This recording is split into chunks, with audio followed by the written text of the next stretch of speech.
Okay, welcome to the Power Plans Kitchen. I'm Dana and I like to eat muffins for breakfast, especially chocolate muffins. And I like muffins that don't add to the muffin top. So these muffins are healthier for you. They are gluten-free, made with Bob's Red Mill, 1-to-1 baking flour. There's no dairy. I use dark chocolate, and these are actually all the ingredients that you need.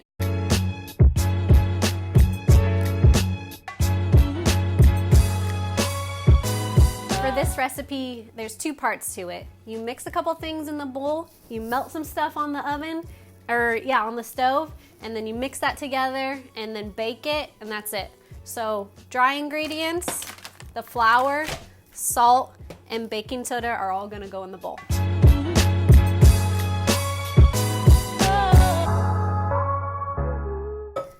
Next step is to melt the stuff together so it tastes good.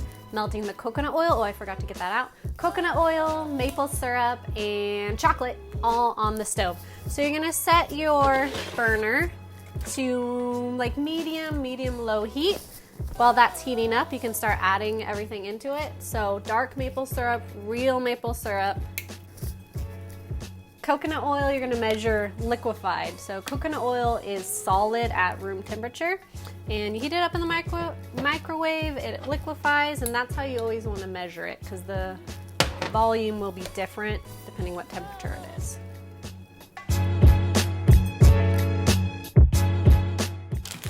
Chocolate chips. Whisk continually, Whisk continually just until the chocolate chips are melted, not too long. It literally just takes a minute or two. Yeah, now is a good time to preheat your oven to 350.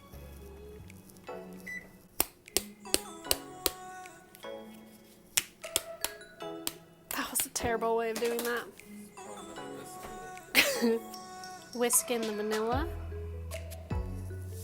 and applesauce.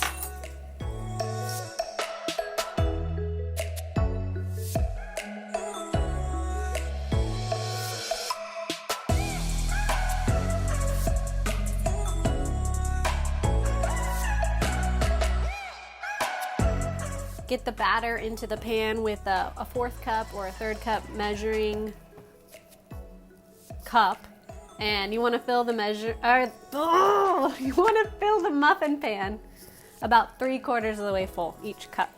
And then, cool little trick, the holes that you don't end up filling, like this recipe, I like to fill 8 to 10 of the holes. The rest of them you're going to actually fill halfway with water. That helps the muffins bake evenly. Little tip for you. As with every recipe, the ovens are different, the pans are different, so you always want to check your recipes. These muffins are going to be done between 18 and 22 minutes, so check them at 18. Most muffins you can tell if they're done if a toothpick in the middle comes out clean. If there's lots of crumbs and stuff, then they need to be cooked longer. So these are done. I look weird? I made muffins. So put the muffins down. Right. Let the muffins sit in the tin for 15 minutes so they can like go together. If you take them out too early, they'll fall apart and you don't want that. So let them sit in there for 15 minutes, and then you can take them out gently and put them on a wire cooling rack till they're completely cooled. Store these muffins in the refrigerator for up to a week, and then when you're ready to eat it, just warm it back up for like 10 little seconds, and it's amazing. Want more recipes like this? Be sure to subscribe to my kitchen, Power Plans Nutrition. And if you want more recipes all the time, more than I can put on YouTube, become a member of Power Plans, because I'm going to give you a new menu completely calculated to your goals of 5 recipes every single week. So join us in Power Plans. All that information you can find here in the comments, and subscribe.